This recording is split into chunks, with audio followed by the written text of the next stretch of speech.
Welcome back to another episode of Renovating My Childhood Home. Today, we wait for the county inspector because the beam is in. Yeah. The crew that did the work, I caught them a little bit on film, didn't want to show their face, didn't want to give away the company, just for privacy reasons. More for them than me. But we, for the most part, are pretty impressed with their work. They were primarily a crew of two. There was a third guy that worked part-time. He was with them a couple of times, but not all the time. And all three of them were young. I would say easily early to mid-20s. And their depth of knowledge was not great, but their breadth of knowledge, their width of knowledge was pretty darn good. They do a lot of different work. So in general, the foreman did a lot of the math and telling the other guys what to do. Pretty typical job, work ethic, language, camaraderie, etc., that you would expect to find in the trades, especially construction. Nothing terribly shocking. Let's do a big, broad overview of what we're waiting for today. So today we're waiting for the county to inspect, fingers crossed, and approve the beam. Excuse me. Now the beam is a 8-inch beam, 8 inches tall, and I believe roughly 8 inches wide, 20 feet long, weighs 700 pounds on its own. They padded inside a 1-inch and then two 2x on both sides, drilled holes in the beam, ran lag bolts through the beam and the wood. It's pressure treated wood. And that gave them a wood surface to attach to. On this side, the front side of the house, is the existing beam.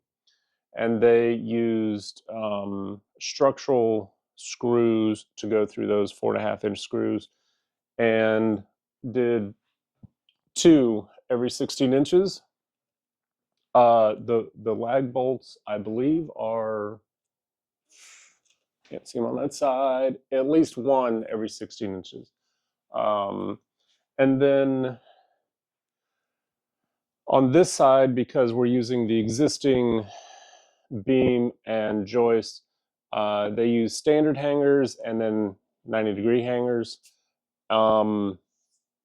just because of how the ceiling was built way back when. This side, they use straight up standard hangers, Simpson strong tie, of course. Every single hole has a screw through it, again, into the beam and the joist. And then, it's a little hard to see, up top. So up top here, they also padded the top with a couple of 2x, treated again. And so this diagonal, so these diagonals on the left, you can see they did a bird's mouth cut and screwed in from the top, kind of a toenail situation, into the 2x4 that they put on top. Now that 2x4 they put on top, they just did a ram set. It stuck. That was probably one of my minor complaints, but it worked. It was okay. The bird's mouth cuts and the joist cuts are not precise, but with existing structures, it's kind of hard to get it exact. So there are some gaps, but it's not terrible. The worst part, probably my biggest complaint. My biggest complaint is, if you look, there's this overhang here, which means there's a bit of a gap. which means this bottom screw on this backside, you can't see it from this angle, on the bracket is just barely there. Well, this gap here is really small. Down at the other end, it's a little bit bigger. And they still filled every hole with a screw, so that's okay. But these existing joists are not straight, not plumb, not level. When they started, they're okay now. But some of them have a twist. So like this one is twisted a little bit, and that's where they go from an A plus to an A minus. If they would have just twisted it a little bit just to make it perpendicular, I think it would have been better, because in the grand scheme of things, we're going to put drywall up here, and that creates just this minor little ridge. I know the brackets do, but that's a whole other thing. And we're going to have to shim, and okay. But that kind of triggers my OCD a little bit.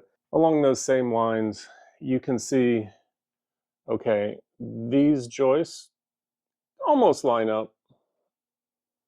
Not so much. Better. So again, not A plus work, but I give them a solid A minus. Overall, solid A minus. Those couple of joisters, maybe 3 or 4 that are racked a little or not quite in line with their partner on the other side. If that's my biggest complaint, I can live with that. So this giant beam is set on 2 columns. There's 2 bolts at the top. They couldn't get the other 2 in because they couldn't get their magnetic drill in this space. They should have drilled the holes first and then put the beam up, but they didn't quite know where this bracket was going to be. Anyway, long story short, only 2 instead of 4 should be okay. This is a engineered 4x4, and there's 4 into the bottom. And then underneath our hatch here, there's concrete and then a pressure treated 6x6. Sorry, that probably blew out the mic. Underneath this hatch, there is a 6x6 pressure treated that is lagged, screwed into a one of those little stands to bring it up off the concrete, and the metal stand is just ram set into the concrete that they poured. And that little miniature concrete pad is maybe 8 inches, 10 inches deep, and probably easily 18 by 18. The other side, the other column, exact same scenario, except it sits on top of the outside of the foundation. Boy, that's a lot of light. Sits on top of the outside of the foundation. So no need for extra concrete down there. And that's it. They were done in maybe 5 work days, but they weren't here 5 days in a row.